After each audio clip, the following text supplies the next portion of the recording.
everyone, welcome back to the Real Estate Rundown here with Marcie, where we meet with top professionals in our real estate industry, and we got a show prepared for you today. Stay tuned. Welcome back to the Real Estate Rundown with Marcie, and today I have another special guest. Yes, I do. Duriel Taylor, come on, let's talk. Thank you for having me. Appreciate it. Of course, thank you for being here. Of course. Excited to tell our audience to get to know you and, get to hear about your story. Thank you for having me first and foremost. Truly appreciate it. Yeah, Duriel Taylor, born and raised in Miami, Florida. Been in the real estate industry for 18 years. Wow. 8 months, 3 days, and 4.5 hours. But I'm really not counting. Yes, he is. Not kind of, sort of. No, my aunt, she was a real estate developer here in South Florida. So in high school and in college, she involuntarily told me I need to help in the family business. So from then, I just parlayed it to it's a quote unquote successful career. Let's put it that way. That's amazing. Yeah. And I think you're following our footsteps because I know you're changing lanes and growing on your own real estate path to different levels too. I'm trying slowly but surely. I am trying. You're making it happen.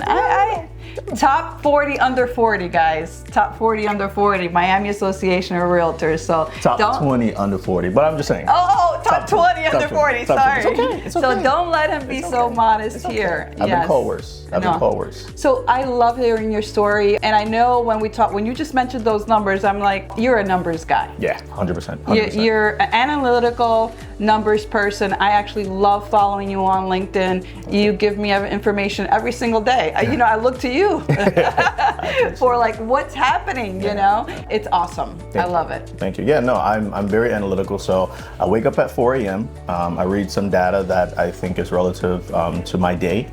Yeah. So if I'm meeting with developers or politicians, I try to stay what's keen on the conversation piece. And then also for my own personal knowledge, just to know what the industry is doing, what the market is doing, and then how I can leverage that information to help my clients or even help my clients in a bad way. But for the most part, I try to definitely share as much as possible to everyone.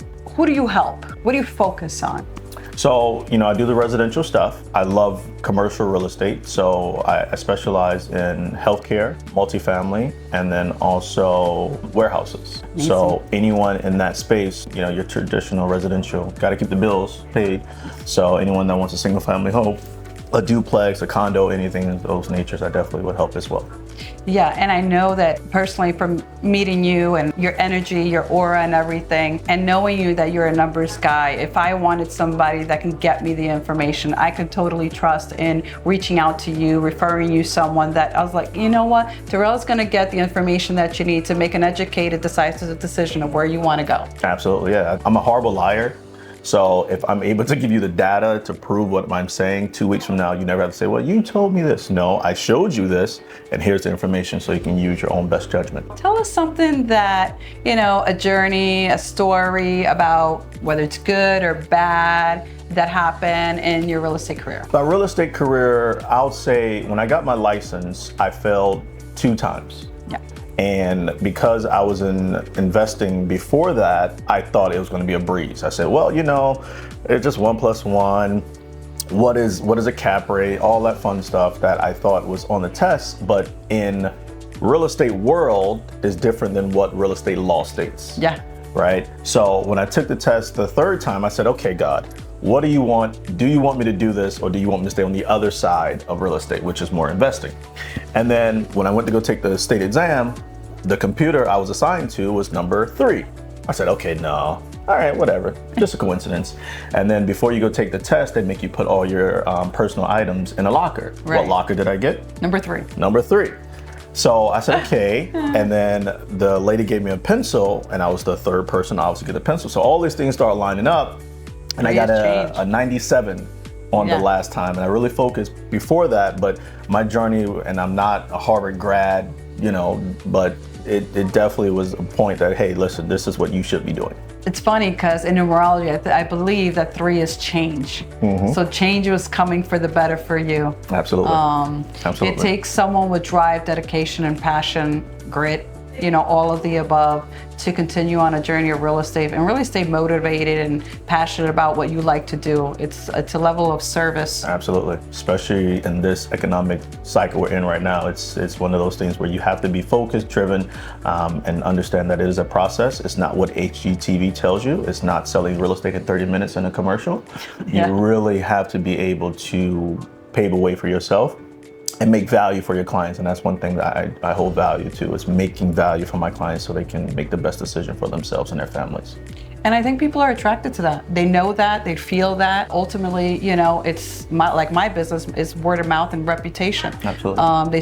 They get attracted to that, and then they refer you business, and the business just grows. And here you are standing strong all these years because you stand by faith and by what you stand for in bringing that value to the client. Absolutely. Treat people how you want to be treated. I don't care what business, industry, creed, gender, just treat people how you want to be treated, and I promise you the world will give it back to you. Let's talk about how important it is to have a good quality escrow and title company, a real estate agent's journey while they're growing their business and going through the process. Yeah, I think when it comes to transactions, it's very important to have a team, right? Yeah. And you specialize. One person's a point guard, one person's a quarterback, one person's a dunker. I thank you for making time today and really reaching to the audience. And it's so important for me to showcase people who are good at what they do. A lot of times we could be great at what we do, but if we don't have the right platform to showcase our skills and talents, it's very difficult for people to reach us. Agreed. So the more we get together in sharing relationships and network and give exposure, it ultimately helps the consumer electing qualified people with reputation, integrity, and everything that they value, and making the biggest decision of their life, buying or selling. Yeah, absolutely. Yeah, real estate is definitely a great way to develop wealth, but also to diminish your wealth.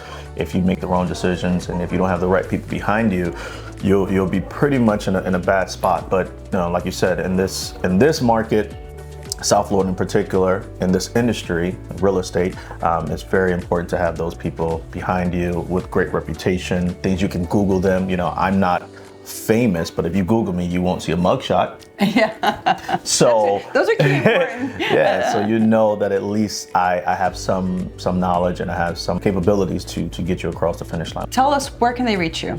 Yeah, reach me on Duriel Taylor, Duriel Taylor, LinkedIn, Instagram. I'm all over there. I'm not young, like Miss Marcie here, but I'm on those platforms. So if you want to Google me, just Google me, and I'll be more than honored to help and earn your trust in business. Thank you for joining us, everyone, and see you on the next one. Bye. Bye.